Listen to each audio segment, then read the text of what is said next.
The Institute for the Study of Peak States presents the 6th International Psychoimmunology and Psychobiology Research Symposium. In this conversation today, leading applied research by Dr. Mary Pellicer, interviewed by Shayne McKenzie. I don't have any slides to share, so. No, you don't. No, you don't. I don't.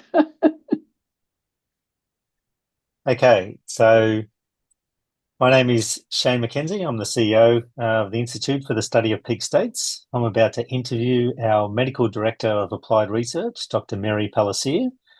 So Mary is trained as a family practitioner and worked for a number of years in a migrant health clinic practicing conventional medicine. She originally met Grant, our founder of the Institute, in 2000 and worked with the Institute for 5 years back then.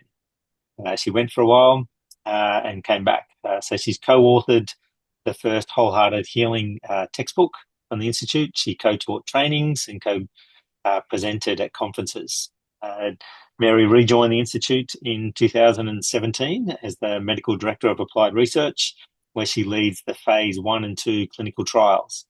She's committed to bridging the gap between conventional practice of medicine and the fascinating new discoveries being made in the Institute. So given our applied research is so important and you're leading that part of our organisation, I was really keen to ask you some questions to understand your journey to get to this point and how you go about addressing stuff in applied research. So I mentioned it was 2000 when you first met Grant. So tell us a little bit about that first meeting. All right. I'm going to back up and I want to and feel like I need to say something before I talk about Grant. Okay. And so I'm going to talk a little bit about my journey and some of the things on the way. But before sharing about that, the most important thing I want to say is that none of what I've done and none of this would have been possible without the love of my life, my husband, Jim. And we have been married for 44 years, and he has supported me and loved me unconditionally through all the twists and turns of this journey and even the very darkest times. And he continues to do so. So, Jim, I love you with all my heart. And thank you for loving me even when I was unlovable and for allowing me the space to learn and grow. So awesome. I needed to say that. Yes. Okay. Now, Grant. Well, a little backstory. So the question was, when did I first meet Grant and start doing this? Is that correct? Yep. Yep. As you mentioned in my intro, Shayne, I'm trained as a family practitioner. I wanted to be a physician since I was basically 8 years old and living in Africa, in Rabat, Morocco, with my dad, who worked as a physician for the Peace Corps. And so I just knew, I just heard, okay, that's what I'm going to do. I'm going to be a doctor. So I went through my whole education and schooling with this goal of going to medical school and becoming a physician. And I did. I went to the University of Washington Medical School and then did a residency in family practice at the Eastern Maine Medical Center in the state of Maine. And came back here to Yakima, where I still live, and work, as you said, in a migrant health clinic, which was what I wanted to do. I wanted to work in an underserved population, either in the States or overseas. So I was like living the dream. And after 5 years, one day, all of a sudden, I'm on my drive and I went, oh my gosh, I am not having any fun, which I had always promised myself I wanted to love my work. So I said, okay, you promised yourself you don't have to keep doing this. And at that point, I then, universe and possibility opened up and I went to work for a hospital, developing a program, doing health in partnership with communities. And I did that for 3 years until I was essentially laid off. And somewhere along towards the end of that time, I met some interesting people who were selling magnets for health, which I had, as a physician, conventionally trained as a physician, had never heard of.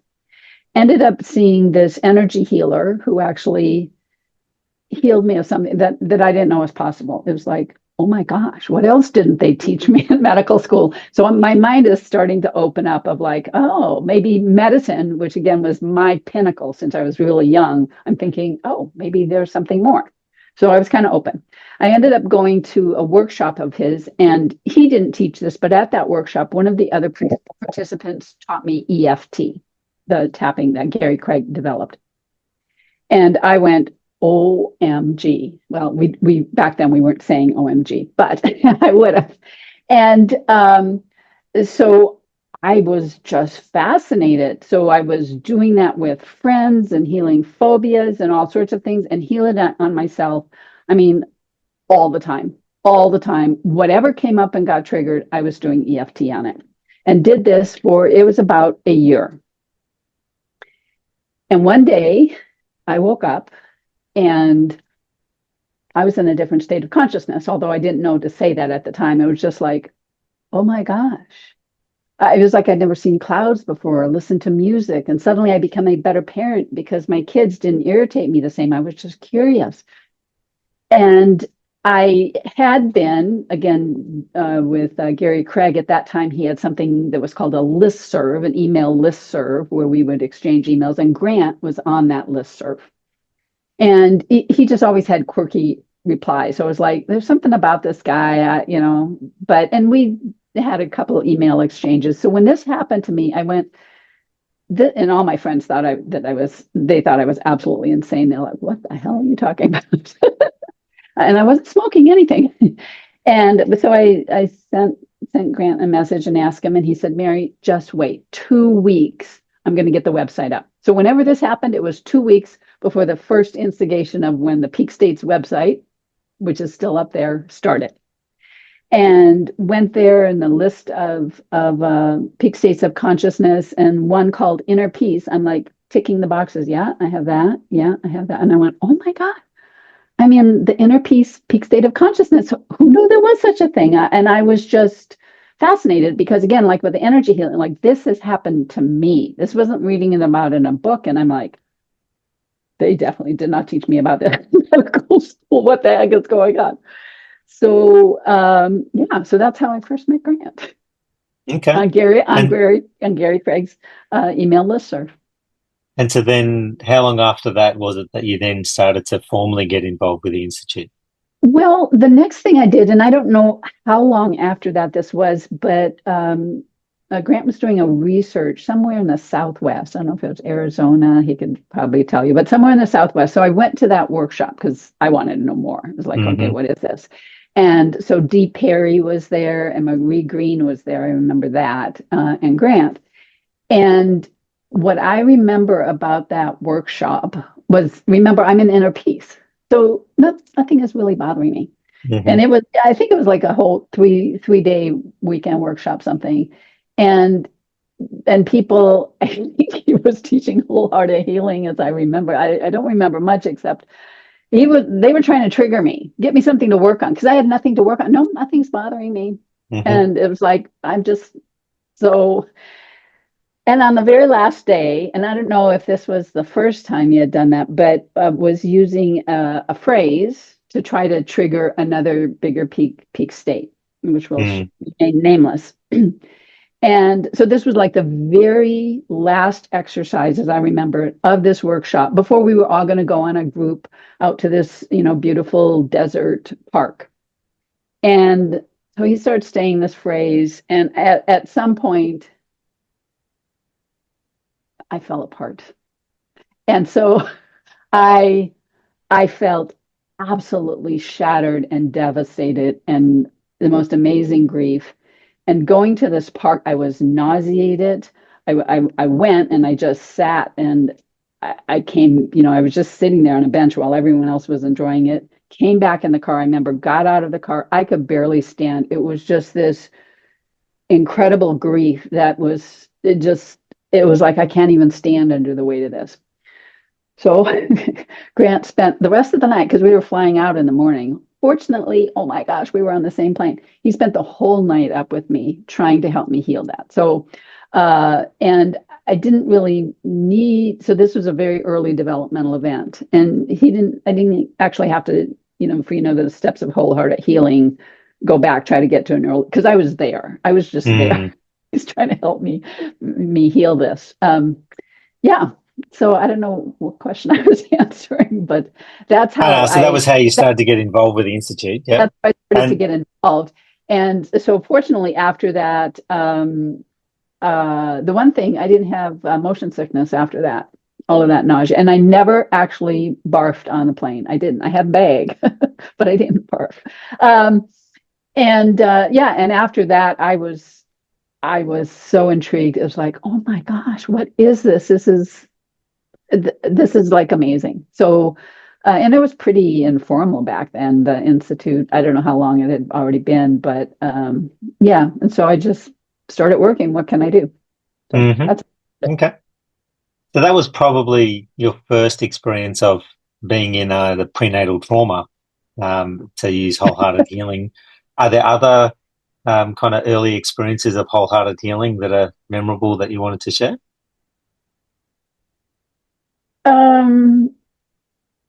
Not in those early days that I remember. What I do remember from back then in doing the research, we had something that we call being bright inside. That's what we called it. And it was basically having the peak ability of primary cell vision, basically being able to see, which I did not have. In fact, I had the opposite. I could not see anything. It was always dark. And so I was, can you help me get bright inside? I mean, I was just like this little puppy, help me. That's what I was looking for. Yeah. So back then I don't have any, that was enough. I don't know if I ever did wholehearted healing again after that. No, I'm sure I did, but I don't remember. Okay. So that was kind of the first part of your journey with the Institute. So I seem to recall it was about 5 years in those early days. Then you went off and did your own thing for a while and kept in contact with Grant, and then eventually decided to come back in 2017. What led you to come back to the Institute? Yeah. Just let me tell one more story before I come back to that. Okay. So, yeah. So back then, some of the people that were involved, Adam Weisel, wonderful Adam, who was just this loving, wonderful person, and Matt Fox, who was so dedicated to people with addictions and helped us, Maureen Chandler, personal friend of mine, Wes Geets, and Paula. And so one of my really memorable events, I call this my spiritual tantrum, and it's related to being bright inside. So we were all on this retreat, all of those people except Matt. I don't think Matt was at that retreat, but Adam was there, and Maureen and Wes and Paula Courteau was there, Grant. And so we were doing this retreat on Hornby Island, and I can be very stubborn. And I was having this spiritual tantrum. And it was like, okay, listen, I want to do this work. I want to do this, but I'm not bright inside. That is like our, be all and end all. All the researchers are bright inside. And it's like, Gaia, you need to make me bright inside. Okay. I am not doing anything else. I was like toddler, totally, no, won't do it, won't do anything. And I didn't participate, and it was really hot. And so we were tenting in the back. And I remember I went out into the tent and I said, I'm not going to do anything. I'm not until Gaia makes me bright inside. I mean, it was, in retrospect, I cracked myself up. Wes came and he was so gentle and he sat with me and talked. No, I'm not going to do anything. So they all left and did whatever, some exploratory thing. And I just said, no, I don't care. I'm going to die, whatever, until Gaia makes me bright inside. So I went. Finally, I was so hot in the tent and went walking off down the beach by myself and just walked and walked and walked, and finally got tired and sat down. And finally, I just stopped. And it was basically this sense of Gaia going, hello, Mary, are you ready to listen at all? You're having this tantrum. And the experience from Gaia was, it's not me. I'm not doing that. This is you. You don't want to be bright inside, and you need to let it go. And that just landed on me. And it was just like, holy shit. Number one, you're such a toddler, right? And such a baby and just having this tantrum. And that's always stayed with me. the sense of how that we are pulling in these experiences and we are doing this. And if when I'm working with clients and students and therapists, and if I can just get them to understand it's you, it's not going on out there, you have to look at you. That was just this huge thing. So anyway, okay. Great. Now I told that The story. wisdom to be sharing. Yep. Yeah, me being a big baby. Uh-huh. Okay. So coming back, when I left, so at the time I was a mom. I still have two sons, had two sons. I was a wife. I was working in a business. And in retrospect, we didn't know it at the time, or I don't think I did, but I'm calling it my encounter with a manipulation fungus mediated issue with another therapist. That was the instigation for me. It was like, okay, if this is happening, I am out of here, blah, blah, blah. But kept in touch with Grant over the years, and I'd call him up. And at the time, I call this, when the Institute was going, I call it the dark ages. So all this discovery, the Borg and all this crazy stuff. I'd call him up and he'd be telling me this stuff. And I'm like, well, no, not time to come back. I mean, I always knew I was coming back. It was like, no, not yet. This doesn't sound like any fun. And so at this time, then, Nemi and the help had come in and they were going across the world. And that was fine. I didn't have the wherewithal to travel, right? Young family. And so on one of those calls, it was every 1 to 2 years, Grant was telling me about the TBI process, that in their explorations, actually part of the autism research, they'd found this treatment for TBI. And he says, and I can't get any of the therapists. No one will do this. And I'm like, what? Are you kidding? TBI? Do you know how big of a problem traumatic brain injury is? As a medical physician, I'm like, that's crazy. Okay, I'm coming back. Now's the time. So that's why I came back. And then you were there, had arrived on the scene at some point. And so that's when I came back, and why I came back. And the boys were older, right? And Okay. So let's talk about your current role then. So you came back as the medical director of applied research. So what did that involve? Well, on paper at least, I'm the leader of the applied research team. So that's what I do. I'm a member also of the basic research team. And I think I'm still on the training team, but I'm on a long-term sabbatical. Is that right? You would be Yes, that's right. And you're one of our sabbatical. mentors as well. Yeah, for certain recent certified therapists. Yeah. Yeah. So as the medical director of applied research, what does that entail? Well, the first thing it entailed was, I think it was my idea, and I think it was a great idea to actually have an applied research team. And so Grant and Kirsten went, oh, okay, I don't know what that'll look like, but let's do that. So that was the first thing it entailed, just saying, I think we should do this. So we did. And I mean, that's an amazing group of people that there's 6 of them, and if I'm counting correctly. And the things that we're coming up with on the basic research team, new processes, things we're exploring, developing it to a point where we've, Kirsten and I, hopefully done it on ourselves or used it on ourselves, and we think it works. And then we are bringing it to the applied research team for further testing, right? So we're doing still phase 1 testing. Is this safe? Are you guys going to fall apart, or as Grant would say, or die if you do this? And sometimes if some of the research team might have the problem we're working on, we're actually seeing efficacy. So it's the next, after that fundamental basic research of coming up with the process and trying to solve a problem, obviously. It's that first phase of phase 1 testing. And I am in so much trouble if I said that wrong, but I think it is phase 1 testing. Yeah. Okay. So we do that. Sometimes there's a lot of herding cats. That's kind of fun. I like to be a cheerleader for all the successes. It's like, oh my gosh, this is so amazing. I'm good at a cheerleader. I'm kind of perky. Have you noticed that? I'm sort of perky. But the other thing I think I do is, because of my medical degree, it took me a long time to get that. I was that was a long time to get my medical degree. So I get to be this figurehead with this MD and say I'm part of the Mm-hmm. medical team. That's important. And, kind of be the figurehead for all the amazing stuff that Grant and Kirsten are doing sometimes behind the scenes. And if need be, I can take the blame for stuff too. What else do I do?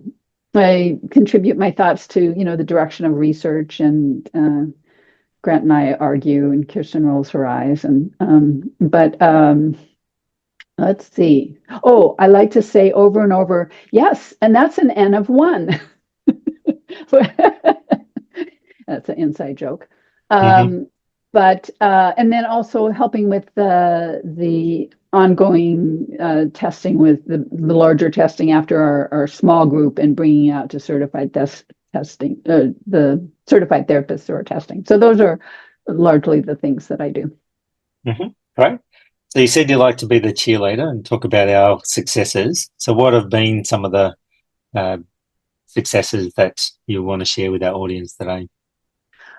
Well, so coming back, really started with traumatic brain injury, and that has, from the time that I came back and working on that with that early process, how it was at that time, and um, using that with clients and seeing what worked and what didn't work and why it was difficult. And then as we've continued to learn and the model has grown, and some of the amazing things that Kirsten talked about in her talk of our understanding of this biology better and the ahas, TBI has kind of come along through those phases. And so I think that is one of the successes, and not yet a success, but one of my things. It's one of my, I think of them as my holy grails. Diabetes type 1 is one of my holy grails. But my other holy grail, as far as things I want to do, is being able to help people who are in a coma or in another impaired state of consciousness, which conventional medicine just doesn't have anything for. Mm-hmm. Right. And it's TBI isn't the answer to that. We have tested that. We know that, but it's related to that. And I'm like, for heaven's sakes, you guys, we study consciousness. We know what COA is. So if anyone's going to find the answer to that, it's us. I know that. Mm-hmm. And, mm-hmm. If we had more time and money to spend on it, but I think that's the next step of like, okay, we can do this at some point, and that's related to TBI. So that's a huge success. Oh my gosh, the psychobiology 2 version 2 processes that Kirsten mentioned, and Kirsten discovered this. It was just like, oh my God, okay, this is like it's so exciting. So that has really made working with the subcellular cases that are written up in this book, and many of them we've looked at making them easier. And the other really cool thing is, instead of when we're doing them one by one, right, now we can do kind of the whole class of it. And that is so incredibly exciting. So we're just in the middle of not only finding a lot of those, and again, oh my gosh, Kirsten's like our star there of doing that. Then going through all of so we're now in the process of testing and continuing to make sure it's safe, and then looking at sometimes how easy it is. So that is a huge success. And one of those would be the problem that many people who in the past would have gotten the label of Asperger's have this sense of being disconnected. Making that process, which we've had a process for a long time, but this makes it so much simpler. That is a huge success. Yeah, I remember some of the applied research talking about when they were testing, getting rid of an entire subcellular case rather than one at a time, and how positive they felt. They didn't even realize they had that problem because it's just so unconscious and got it there all the time. Exactly. Yeah, it is so, just super exciting. As you can tell, I'm a little bit excited about it. Mm-hmm. Okay. So great successes, but also challenges. So what's some of the biggest challenges around applied research? Well, kind of managing all that testing, and especially when we get beyond our core group of six, that they're kind of a captive audience. We say, okay, we're having a meeting, and they almost always show up, and they're just so wonderful and willing to do this and come and give up their time, and that's just an amazing blessing. But when we're working with our certified therapists, who also are amazing, that come in and we're testing these and trying to schedule it all, and we're trying to come up easier ways to do that. But logistically, it's this logistical jigsaw puzzle that we've been working on and getting better at. But that's been a huge challenge. And then the other big challenge, and this is, you talked about this, Shayne, at the very beginning, but for where we're moving going forward, a huge challenge is finding colleagues from other modalities who are willing to partner with us, and start to close this loop between the model and the theories that we have that have so much experiential data behind them, right? And models, from medicine, from psychology, et cetera, and other modalities, and crossing those, closing that loop and looking, what that looks like. So that's just been a huge challenge. And early on, again, back to TBI, Kirsten and I actually went to a international traumatic brain injury conference, and we had a poster that we gave and talking to people, and it was just like, oh, look at our stuff, isn't it cool? And they're like, okay, you need to go talk to the music therapist. This has not, I mean, it was just, I don't know, Kirsten remembers that, but it was just like, okay, it's like I'm talking and no one's listening. And that's been just a huge challenge, is the paradigm, I guess Grant would call it the paradigm conflict, and that just sense of this, cannot see this. Yeah. Okay.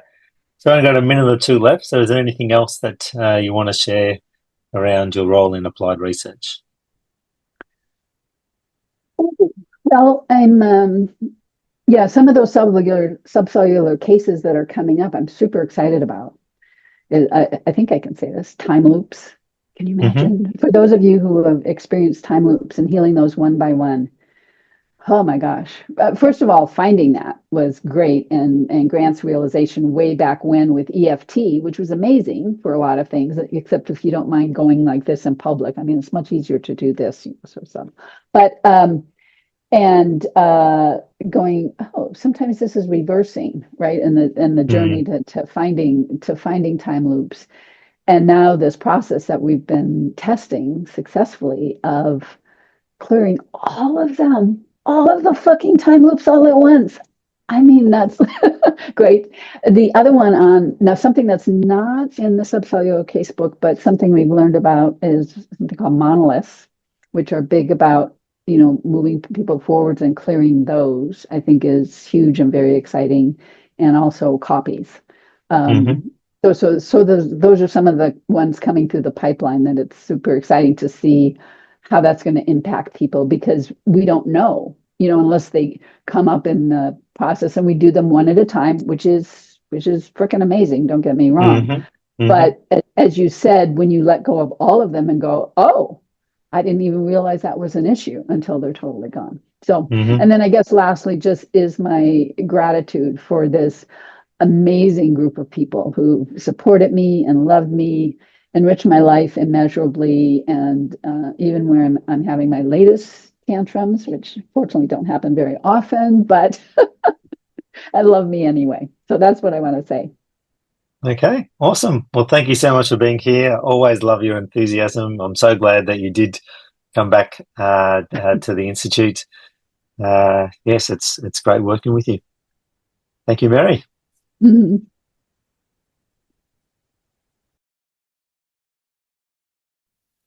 Thank you for watching. For more information, please visit our website www.peakstates.com.